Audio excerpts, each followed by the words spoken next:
उदगीर नगर परिषदेच्या नगराध्यक्षपदाच्या उमेदवार Bharatiya Janata party, Rashtravadi Congress, Republican party of India युतीच्या उमेदवार स्वातीताई सचिन हुडे या ठिकाणी उमेदवार त्या ठिकाणी आहेत आणि 1 ते 20 प्रभागामध्ये भारतीय जनता पार्टी आणि राष्ट्रवादी काँग्रेस पक्षाचे सर्व उमेदवार त्या ठिकाणी आहेत आणि संपूर्ण शहर 1 ते 20 प्रभागामध्ये मी स्वतः जाऊन त्या ठिकाणी प्रचार रॅल्या केल्या आणि त्या रॅल्यामधून मला असं जाणवलं की संपूर्ण शहर भारतीय जनता पार्टी आणि राष्ट्रवादी काँग्रेस पार्टीच्या पाठीमागं खंबीरपणे त्या ठिकाणी उभा आहे आणि म्हणून मला खात्री आहे की उद्याच्या मतदानामध्ये 80% मतदान हे युतीला त्या ठिकाणी मिळेल आणि माझ्या स्वातीताई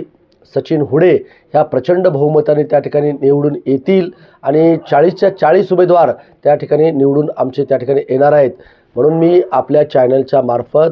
परत एकदा उदगीरकरांना, उदगीरमधल्या सुजाण नागरिकांना नम्र आव्हान करतो की आपण विकासाच्या सोबत चला। केंद्र आणि राज्यामध्ये आमचं सरकार आहे, इथं सत्ताधारी पक्षाचा आमदार त्या ठिकाणी आहे आणि म्हणून जेवढा निधी लागेल हे स्मार्ट सिटी करण्याकरता, तुम्हाला चांगल्या पद्धतीच्या नागरी सुविधा उपलब्ध करून देण्याकरता आपण उदगीरकर आमच्या सोबत राहा अशी नम्र आव्हान या ठिकाणी मी करतो। आणि परत एकदा मी भारतीय जनता पार्टी, राष्ट्रवादी काँग्रेस, कमळ आणि घड्याळ या चिन्हावरती बटन दाबून प्रचंड अशा बहुमताने आपण विजय करावं असं नम्र आव्हान या ठिकाणी मी करतो।